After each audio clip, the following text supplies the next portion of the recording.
Daily is daily Vikings entertainment. We just want the Vikings to win a Super Bowl before we die. I will ride with this group. Seriously, man.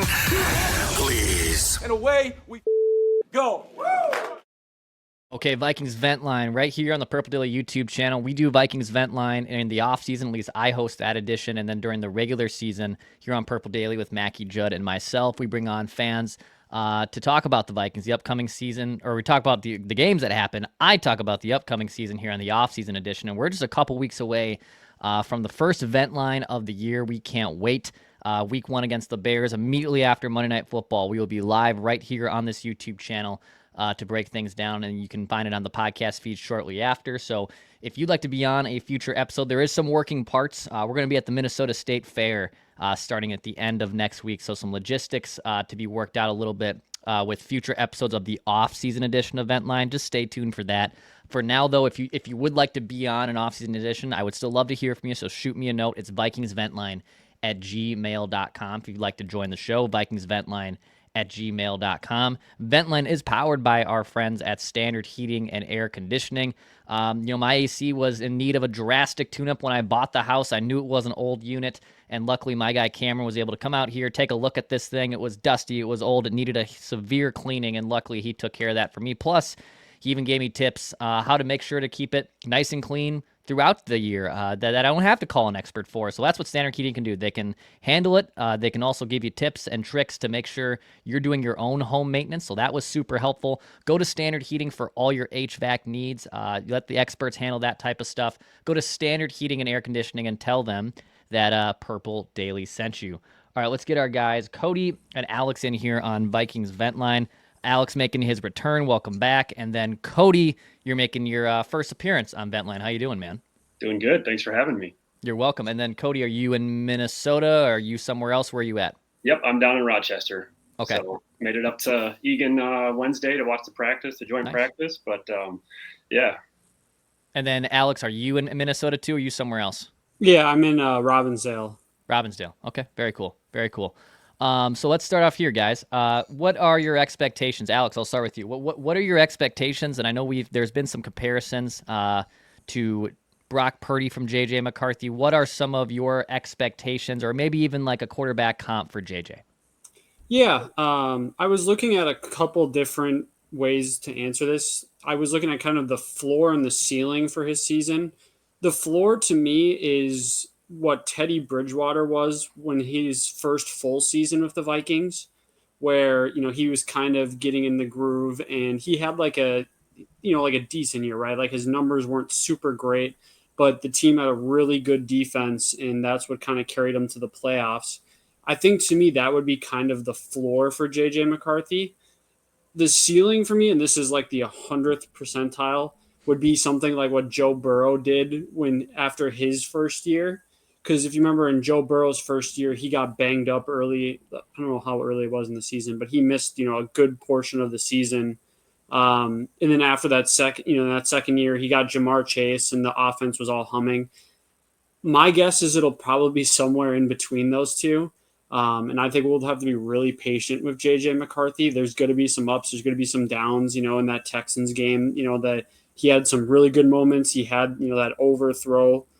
I just think the key with him is you just got to be patient with him and kind of hope that he starts humming along towards the end of the year. Yeah, with Burrow, I think it was a torn ACL, right, his rookie year that wiped out like the last month or so. I think it was near early December, late November. He comes back, beats the Vikings in week 1 in overtime, and then they ended up going to the Super Bowl that year. And then, I feel like Teddy, it's like taboo sometimes for Vikings fans. It is a what if with his career with the leg injury. He was a safe, serviceable quarterback. I think that the problem is that knee injury wiped out what looked like a very promising training camp, like we're watching here. I'm going to knock on wood for everyone's sake that it's not the same outcome, but it was such a promising camp for him in 2016 that you thought there's a next level to his game. And I think that is a decent comp, Alex, of the floor. The minimal expectation is probably something like what Teddy did in 2014 and 15. But if he can, settle somewhere in the middle of a Joe Burrow ceiling, then yeah, it's gonna be a pretty damn good year for him. Cody, how about you, man? What are your expectations? Do you have a different type of comp too for JJ McCarthy? Not really. I kind of did some Googling and just looked around at what did analysts think around the league. Off the top of my head, I didn't really have any. Harrison Phillips saying, Josh Allen, but I'm like, that's an MVP. That's a lot of pressure to put on, a rookie. So I was kind of like, my expectation is give us hope. Like the Vikings have very rarely drafted quarterbacks in the first round, top 10. And like last year, Sam Darnold built us up. At first we were kind of thinking, is he going to turn back into a pumpkin? Where's he going to be? And then like we started to have that hope. And I think that's why the losses were so hard at the end, because like we were bought in. We were expecting more. And yeah, so I think my expectation is just give us hope. We got a guy. We're expecting some growing pains. We're expecting, he's going to have his slumps maybe. And then, yeah, like just do we have somebody that we can have sustainable growth with? And of course, KOC can mold into the guy that we want. Yeah, the expectations might be unruly high, and that's the nature of the NFL, where we need success. It's not like baseball or hockey or even basketball, where you can kind of have a couple years of development and maybe even some struggles early on. It's a shorter leash in the NFL, and especially for the quarterback position. So, I like the giving hope, because none of us thought Sam Darnold would lead the Vikings to a 14-win season. No one saw that happening. Best case, maybe a 10-win season. Absolute best case. And yeah, I know the last 2 games were an absolute stinker and it was a buzzkill, but man, it was probably the most fun, and like by like halfway through the year, I think. And there was, the clunker in Jacksonville where he threw 4 picks.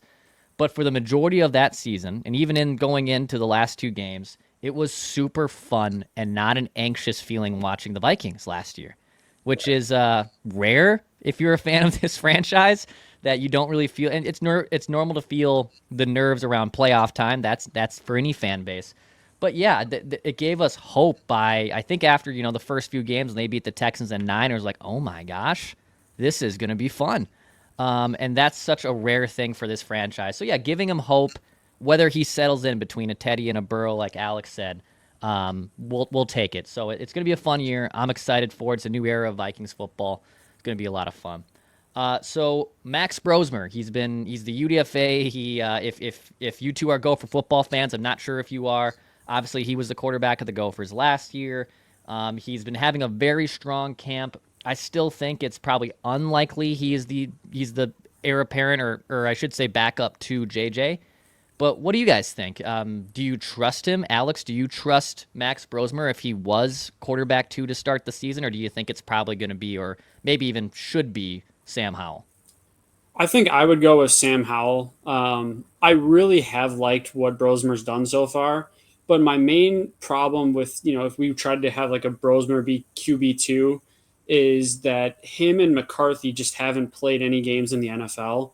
Where, I mean, Sam Howell's played more games than those two have played snaps combined in the NFL. Right. So it's just kind of tough to go, okay, we're going to start a guy, in his first game in McCarthy, and if something happens to him, we're now going to go to a guy in Brosmer who also hasn't played. I think just being able to have like a Sam Howell who, okay, he's played before, he's had, ups and downs, more downs than ups, but, at least he can, sling the ball occasionally. And I just, for me, I just want somebody in there to kind of steady the ship. If something does happen, obviously, if, knock on wood, if something, if McCarthy's out for a little while, maybe if Brosmer shows that he can actually, he's a better quarterback than Howell, later on in the season. And I think, too, looking at it, Brosmer is like a long-term project. Maybe he's the backup quarterback for years to come. So then every year we don't have to trade for, the Sam Howell or whoever the next, backup quarterback is. You just kind of have Brosmer on your roster for the next 3 years. And you're like, yep, he's our backup in case anything happens to McCarthy. Yeah, no, I don't think I've thought of it that way. Even with, some really good I'm thinking of Matt Flynn with the Packers, right? Like Matt Flynn was the backup a long time for Rodgers. Now he famously gets a huge contract by Seattle, turns into a huge bust. Wasn't ready for that, but he was groomed, right? And he was there, and he was in the room where you're not spending unnecessary money in free agency or trading draft picks or just taking a stab at it every single time on day 3 of the draft. Even if he isn't QB2, I kind of like that plan, Alex, of just develop him, keep him on the roster. I would definitely at this point, and we are recording this before the Vikings preseason game on Saturday, but at this point, I don't think I even practice squad him. I do put him on the active roster because I wouldn't want to lose him either. So that part's also part of it, and I like the fact of, let him develop behind the scenes a little bit. Cody, how about you, man? Are you good with Sam Howell as quarterback too, or do you think Brosmer is maybe pushing him a little bit? I like Alex's point of having a guy who's been there, who's done that. Brosmer, though, I've been really impressed with his decision making. I went back and watched the preseason game, and he was just decisive. Just kind of that, like, you can kind of see the processing take place on some guys, and it just looks like he just looks, boom, pass. Like, and it stands out to me. And then even at practice, when I look over, he was always making, good throws, decisive throws, and it just. As him being QB2, I kind of like what you said there, Alex. Like, let's have a guy that's been there. But put him on the roster and let's have him as number 3. And then, I guess if he shows that he can be it, then great. I trust KO. So on the defensive side, I know we've talked a lot about offense here, and they've been making life pretty hectic for McCarthy. Cody, you said you got up to camp on Wednesday. You were able to watch some stuff around. Number one, before I kind of get to my main question, what stood out to you, I guess, on the defensive side from seeing it in person there at training camp? I think I was watching as a fan, right? Like that was my first time going to training camp, and so like just kind of taking it all in, seeing it all. But what stood out to me was the eye test. Like it looked like the Patriots kind of did what they wanted. In the 1v1 drills, their receivers were getting good separation. Of course, they don't have help over the top, none of that. 7-on-7, there's no rush on the quarterback. The routes are longer, so the guys have to keep up longer. It looked like the receivers, though, were able to get separation. They were able to get open, and the DBs were just struggling to keep up. So I was not, excited to see that, but when the team drills came together, things settled in. They did have 2 pick sixes, one against the Pastronaut. But it was just the eye test to me said, okay, I've heard all the good stuff about the defense this offseason. I think my bar was maybe higher than what I saw. Sure. Alex, who do you think stands out the most? Like this defense is ferocious, and there's a lot of good cooks in the kitchen, I guess. Which Vikings player do you think makes the biggest impact on the field this year? If you could award it to someone, who do you think it is? I would go with Jonathan Grenard. He obviously had a very good season last year, and I actually think he's going to take another step this year. Mainly one, because now we got more interior pressure, so now it's not going to be as easy for teams to just double team. Number 2, he's seeing all these edge rushers around the NFL, right? Like Micah Parsons has got a big deal coming up, but a lot of these edge rushers are getting paid big time money. And we did sign him to a 4-year deal last year, but he's way underpaid right now. And Van Ginkel just got a 1-year extension for $23 million. That's more than what Grenard's getting. So part of him's got to be like, maybe I can have a monster year this year and kind of get paid, closer to what, the top edge rushers are going to be. So I actually think Grenard's going to go from kind of hey, this is a very good pass rusher to I think he'll be honestly a top 5 pass rusher this year in the NFL. I think he's going to, have a really strong season. Yeah, he's quietly been probably one of the most productive pass rushers in the NFL the last few years. That doesn't get a lot of fanfare like some of the other guys do. And yeah, it was a good swap. Like Danielle Hunter goes to the Texans, he's still really solid and does Danielle things in Houston. They bring in Grenard for a cheaper cap hit and for a cheaper deal, a more team friendly deal, and ends up working out for both sides. And Grenard, I'm gonna guess, is probably near the top of a lot of people's boards and the guy that's gonna make a big impact. But yeah, there's just so many different players that make other type of impacts and isn't just sacking the quarterback. Cody, is it Grenard for you, or is there someone else too you're maybe looking at on the defensive side this year? On the defensive side, I think is it Jalen Redmond there that he's getting a lot of hype this offseason and this preseason. He's been looking really good. I was focusing in on him rewatching the preseason game, and just does a lot of good stuff. I wanted to say Okuda, but sounds like he's probably going to be a starter. But I was looking back, and his injuries are just, it seems like every other year he's got a significant injury and he misses time. So I think, yeah, if Flores can coach him up into the player that, you know, he was supposed to be, maybe he can make some good progress, but he's got to stay on the field too. So that's been a big thing in his career.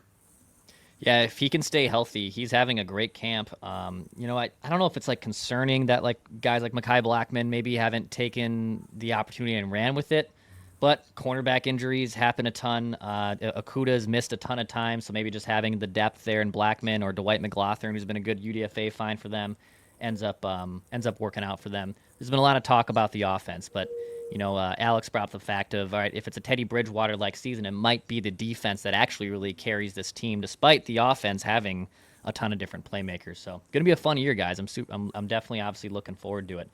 Before we wrap up, Cody, any other hot takes in the chamber? Any shout-outs here on Vikings Vent Line? I just want to shout out my family, my wife and my parents, who know that I basically plan Sundays around the game. And then I'd be remiss not to shout out my buddy Colden. He and I were actually going to start a podcast back in the COVID times, and we stumbled on the Purple Daily. And so you guys have been filling that void there for us. So, yeah, shout out to them. But hot takes, I don't really have any hot takes. I'm excited. I think, yeah, as long as McCarthy can manage the game well, and management's kind of a hot word with him, but as long as he can, just show signs of progression, this team will make the playoffs. Alex, how about you? Any other takes here today on Vikings Vent Line? Any shout outs too? Go ahead.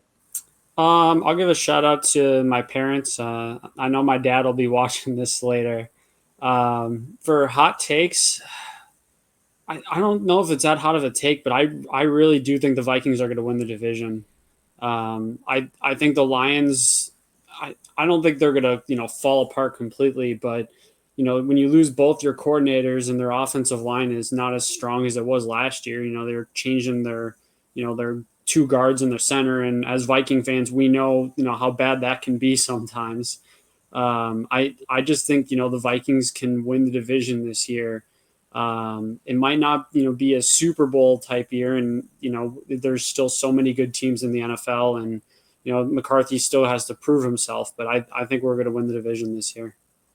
I love it. Yeah, it's going to be probably the best division in football. So easily the most competitive and deep. And, man, looking at all the training camp reports from Chicago, I know everyone's been already suspect against the Bears, but, like, their offensive line looks like a mess. Caleb maybe not getting up to speed as fast as Ben Johnson would like. So maybe the Bears will continue to be the Bears, and it's going to be mostly a three-team race between the Lions, Packers, and Vikings. So I was paying attention to the net drill where the quarterbacks were throwing the ball into the net, because obviously the Caleb Williams viral video going around, and our quarterbacks were hitting the squares. So that's awesome. That's good. I love that. Guys, Cody, Alex, thank you so much for joining me here on Vikings Vent Line. Again, anyone wants to come on a future episode, hit me up. It's vikingsventline@gmail.com. Purple Daily, Daily Vikings Entertainment, where we just want to see the Vikings win a Super Bowl before we die.